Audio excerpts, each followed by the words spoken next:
हीच माऊली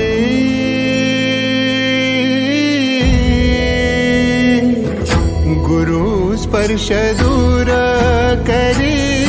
दुःखाची सावली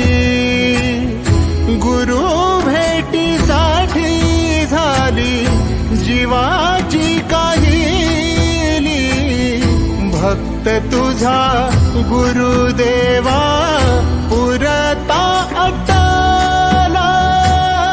भेटला विठ्ठल माझा